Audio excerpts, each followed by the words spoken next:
Assalamualaikum warahmatullahi wabarakatuh. Shalom, Om Swastiastu, Namo Buddhaya, dan salam kebajikan.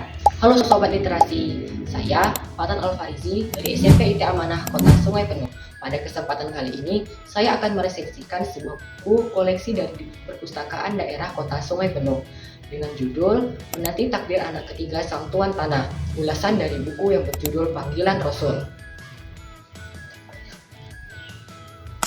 Buku ini merupakan kumpulan cerpen karya Hamzat Rangkuti yang diterbitkan oleh Diva Press pada tahun 2017 serta berisi 172 halaman. Pada buku ini terdapat 14 cerita pendek yang memiliki ciri khas dan pesan moralnya masing-masing. Beberapa di antaranya, pertama Panggilan Rasul, cerpen ke-6. Sebuah kisah yang mengambil latar waktu pada tahun 1962. Saat orang-orang berdesakan menunggu, cemas dan khawatir di 3 bangunan pesta, orang-orang membanjiri pandangan ke arah kamar depan. Melalui pintu, jendela, dan celah-celah, banyak orang mencoba menembus lingkaran orang yang ada di kamar depan, menanti kepastian. Di sana, seorang dokter spesialis melakukan sunatan kepada anak ketiga Sang Tuan Tanah. Kedua anak Sang Tuan Tanah sebelumnya telah meregang nyawa sesaat setelah disunat Rasul. Apa yang menyebabkan kedua anaknya meregang nyawa, dan akankah anak ketiganya terselamatkan? Yang kedua, ada Athena, cerpen ke-9. Sebuah kisah yang mengambil latar waktu pada tahun 2000. Seorang pria datang ke warung untuk berbuka puasa. Ia baru saja membeli antena TV untuk menyaksikan pelaksanaan ibadah sholat tarawih dari Mekah di TV-nya. Rupanya, ia hanya seorang pengurus masjid.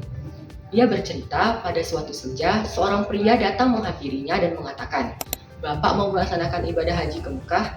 Hadiah tidak dapat diduga-duga oleh dirinya. Bagaimana pengalamannya pergi berhaji dan siapakah orang yang memberikan hadiah itu?" Kumpulan cerpen Panggilan Rasul karya Hamzat Rangkuti memiliki beberapa kelebihan, yakni alur ceritanya yang menarik hingga membuat pembaca seolah-olah terseret ke bawah arus hingga tidak sadar telah selesai membacanya.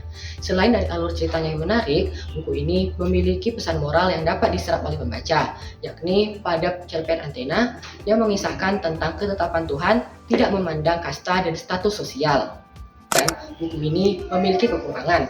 Pada beberapa bab, terdapat kata-kata kasar yang sebaiknya tidak dibaca oleh anak-anak. Seperti pada cerpen Santan Durian, terdapat umpatan kasar yang diucapkan oleh seorang tokoh kepada tokoh lainnya. Serta, saya tidak merekomendasikan buku ini kepada pembaca pemula, karena meskipun sudah dikemas secara sedemikian rupa agar mudah dipahami, namun tetap saja ada beberapa bagian atau percakapan antar tokoh yang membingungkan pembaca akibat kurang jelasnya tanda mengenai tokoh mana yang sedang berbicara. Buku kumpulan cerpen Panggilan Rasul karya Hamzat Rangkuti, beberapa ceritanya menyentuh aspek kejujuran dan kehidupan sehari-hari, sedangkan yang lainnya menyindir realitas sosial. Buku ini tetap direkomendasikan meskipun terdapat pilihan kata yang membutuhkan kedewasaan untuk mencernanya. Saya rekomendasikan buku ini kepada siapa saja yang menyukai kisah-kisah sehari-hari yang hangat dan penuh emosi.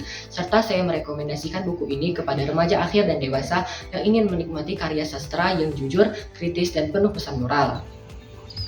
Sekian ulasan dari saya. Wassalamualaikum warahmatullahi wabarakatuh.